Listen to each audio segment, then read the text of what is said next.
Social media খুললে এখন শুধু একটাই নিউজ আসছে, স্টুডেন্টদের আন্দোলন। কিন্তু আরেকটা কি খবর আমরা রাখছি, যেটা হচ্ছে আসামের, হ্যাঁ, আসামের ভয়াবহ বন্যা।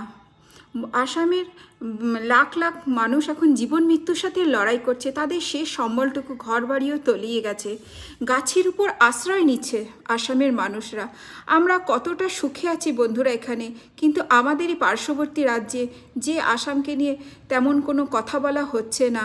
11টা বেশি জেলা ওখানে জলের তলায় তলিয়ে গেছে, 9 লাখের বেশি মানুষের ক্ষতিগ্রস্ত হয়েছে এবং 47 জন মানুষ অলরেডি মারা গেছে বন্ধুরা বন্যার কবলে।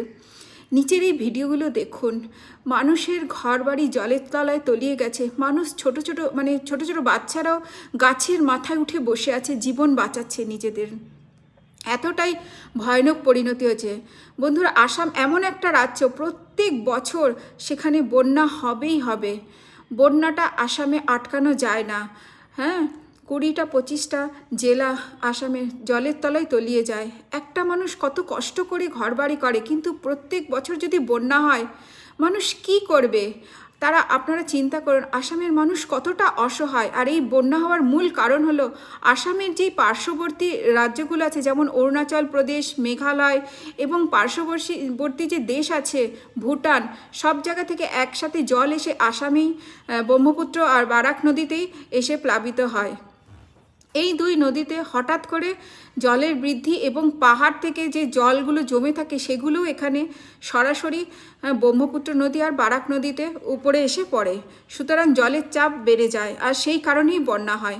উল্টো দিকে আরেকটা কারণ আছে যে ব্রহ্মপুত্র নদীর যে পুলি জমে যায়, হ্যাঁ, নদী ভরাট হয়ে যায় আর বর্ষাকালে অতিরিক্ত জল পাহাড় থেকে যখন এসে পড়ে সেই জল একেবারে নদী ছেড়ে এলাকায় ঢুকে যায়। মূলত এই সব কারণেই পাহাড়ের ঢল, জলবায়ুর পরিবর্তন, গভর্নমেন্ট কিছু করতেও পারবে না, অসহায়। আসামের গভর্নমেন্ট একেবারেই অসহায়। আগেও আসামে এরকম বন্যা হয়ে এসছে, বন্যা আটকানো যাচ্ছে না, ইম্পসিবল। কিন্তু আসামের যে অসহায় মানুষ, তাদেরকে গভর্নমেন্টকে বেশি বেশি করে সাহায্য করা উচিত।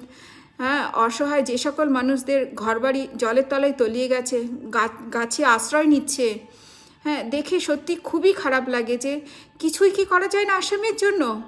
প্রত্যেক বছর এখানে বন্যা হয়, লাখ লাখ মানুষের ক্ষতি হয়, লাখ লাখ মানুষের ঘরবাড়ি জলের তলায় চলে যায় এবং লাখ লাখ মানুষের স্বপ্নও শেষ হয়ে যায়। প্রচুর মানুষ, হাজার হাজার মানুষ মারা যায়।